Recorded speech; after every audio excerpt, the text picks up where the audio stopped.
tanggal berapa Ustadz Abdullah Said itu dilahirkan? Ini pertanyaan ini agak-agak berat ini, ya. Kami tidak pernah membaca sejarahnya, maka di tempat ini harus ada buku, ya. Coba dihadirkan buku mencetak kadar, kasih kepada adik-adik ini semua supaya membaca. Ya.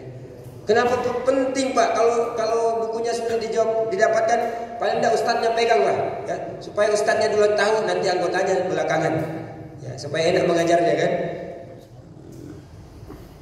Lahir 1945 betul, ya. Jadi Indonesia merdeka dia lahir. Oh, luar biasa ya. Memang ada tanda-tanda itu. Berapa tahun di dalam kandungan? 2 tahun. Ya. Bukan seperti kita 9 bulan 10 hari, bahkan ada yang lebih cepat Pak. Kenapa anda sabar sudah orang tuanya ini melahirkan? Jadi dipercepat. Ini Masya Allah luar biasa kita ini ya kadang-kadang. Ini ya. Perjalanan hidupnya nantilah kita bahas di lain kesempatan.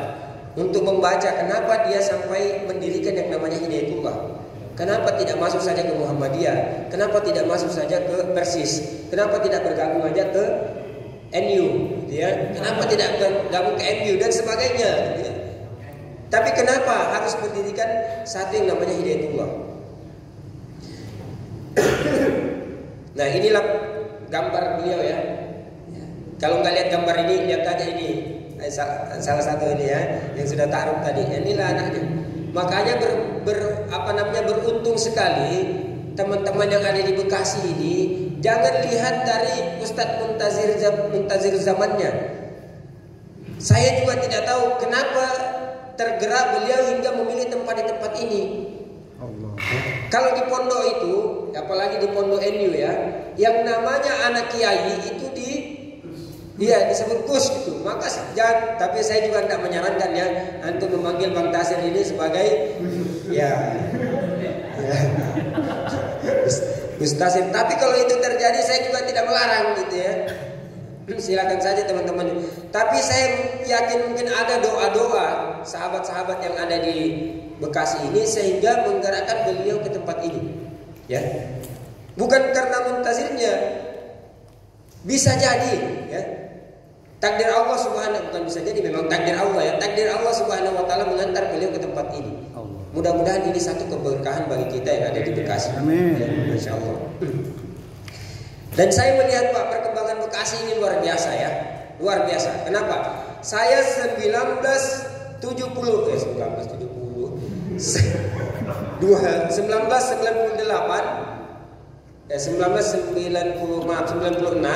masuk Cilodong ya, ketemu dengan Ustadz Kirno. 96 Ustadz masih di sana waktu itu ya. Ya. 96 ketemu beliau. Saya dapat di kampus Depok, Masya Allah. Sekarang sudah luar biasa perkembangannya. Tapi yang saya sedihkan apa? Cuma satu kampusnya. Sejak hadirnya kampus Hidayatullah di Depok sampai sekarang, nggak tahu mungkin sampai yaumil kiamat, cuma satu kampusnya Pak. Ya. 1998 saya tidak pernah mendengar kata Bekasi selain yang ditempati Pak Ali tempo hari itu di daerah mana itu namanya Ustaz? Jatiwaringin ya. Selain itu pun nggak ada sekarang ya, nggak pernah lagi saya lihat. Tapi sekarang Masya Allah ya, Bekasi bisa menjadi salah satu ya kiblat untuk teman-teman mencari pendidikan. Di sini ada anaknya Ustaz Gofar Hadi, pengurus DPP Hidayatullah. Kenapa dia memilih ke sini gitu ya? Masya Allah. Sudah ada berapa kampus Pak? 3. Nanti katanya sudah ada lagi tanah, Masya Allah ini ya. Tambah cepat perkembangannya nih, Masya Allah. Nah, ini Abdullah Said ya, meninggal 1998, digantikan dengan Kiai Haji Abdurrahman Muhammad. Yang menarik dalam sejarah kepemimpinan Hidayatullah, biasanya ketika seorang kiai, ini biasanya umumnya pesantren ya, ketika seorang kiai meninggal maka biasanya digantikan oleh siapa? Gusnya ya. Makanya Gus ini sebentar tidak lama dia berkuasa ini. Digantikan oleh Gus atau digantikan oleh, kalau dalam konteks Hidayatullah ini harusnya yang menggantikan itu adalah pendiri yang lain. Begitu kan 5 pendiri ini meninggal 1, maka harusnya yang menggantikan itu adalah pendiri yang lain. Tapi kenapa ini tidak dilakukan? Kemudian kenapa tidak terjadi perebutan kekuasaan? Ya. Tidak terjadi mobilisasi massa untuk memilih atau mendorong siapa yang akan memimpin. Tidak terjadi, Pak. Bahkan semuanya menghindar, takut untuk memimpin. Jadi kalau Ustaz Furqon ditawari untuk memimpin, saya yakin dia bilang cari yang lain dulu, Ustaz. Ya. Nah, itulah herannya saya di Hidayatullah. Mungkin inilah bagian dari sejarah baru yang ditanamkan oleh Allah ya rahmatullah saya. Kita ini tidak berebut jabatan, Pak. Saya di DPP ini, Departemen SDI, lebih senang saya sebenarnya tinggal di Kaltim daripada tugas di Jakarta. Jakarta ya Allah. Ya, perjalanannya itu Pak ya, apa-apa semua bayar. Ya. Tinggal buang angin aja tidak bayar di Jakarta ini. Ya.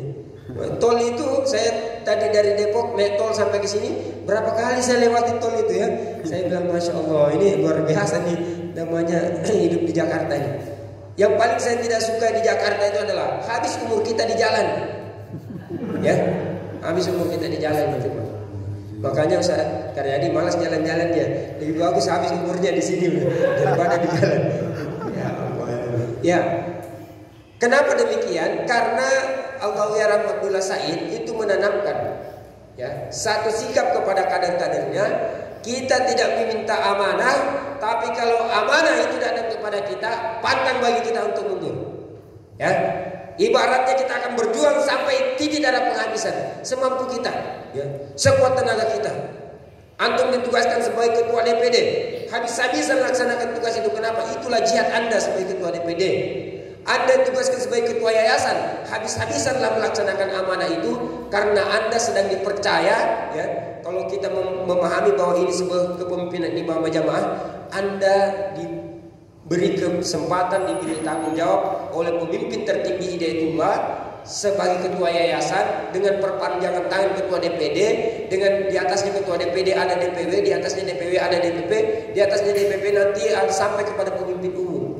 Jadi hakikatnya semua amanah di tempat ini itu adalah secara ya kepemimpinan tersambung dengan pemimpin umum, Pak. Allah. Dan kita mendapatkan doa-doa dari Bapak pemimpin umum. Masya Allah. Inilah yang ditanamkan oleh beliau. Kita tidak berebut amanah. Pergantian ketua umum. Ini yang di bawahnya ini ya, ketua umum Pak. Nggak ada istilah wani piro ya. Di Hidayatullah. Piro wani mungkin ada ya, tapi wani piro nggak ada Pak. Nggak ada mobilisasi massa, nggak ada lobby-lobby khusus.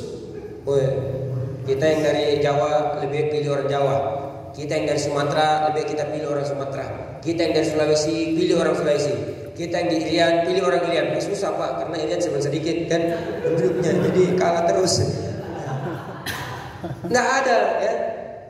Tapi semua sama. Kenapa? Begitu antum di Hidayatullah, suku dan yang lainnya itu sudah tidak boleh menonjol. Allah. Tidak boleh menonjol lagi. Saya Bugis, pendiri Hidayatullah orang Bugis. Memang Tuhan tanya sukumu ketika nanti di akhirat, kamu suku Bugis ya, berarti kau masuk surga. Ya enggak. Tapi ditanya apa amalnya. Nah, inilah yang ditanamkan oleh Allah ya rahmatullah. Dalam pergantian kepemimpinan di Hidayatullah tidak ada rebutan massa. Masya Allah, bahkan senang Pak kalau kita diganti. Oh senang sekali itu ya. Masya Allah. Karena lepas semua beban itu ya. Saya termasuk agak putih rambut saya ini selama di Jakarta Pak ya. Putih, aduh Masya Allah. Saya rasa berat ya Allah. Itu SDI. Saya tanya apa tugasnya SDI ini? Selalu saya tanya SDI ini ternyata harus mengetahui semua orang Hidayatullah di Indonesia. Ini bukan pekerjaan ringan Pak. Bang Dayat aja saya tanya, berapa orang Hidayatullah di Bekasi? Berapa jumlahnya kira-kira? Kira-kira 100 ada. Jawaban rata-rata itu banyak Ustaz ya. Itu jawaban kualitatif namanya ya. Ya hanya bisa dipakai dalam penelitian kualitatif. Tapi kalau menghitung angka-angka kuantitatif maka kita tidak lulus itu ya. Kenapa? Selalu kurang lebih dan banyak kurangnya daripada lebihnya misalnya. Ini pentingnya. Kenapa? Saya sampaikan kepada antum sekalian. Ada beberapa kasus ini terjadi, ya. Ada orang Hidayatullah itu disinyalir ya, terindikasi sebagai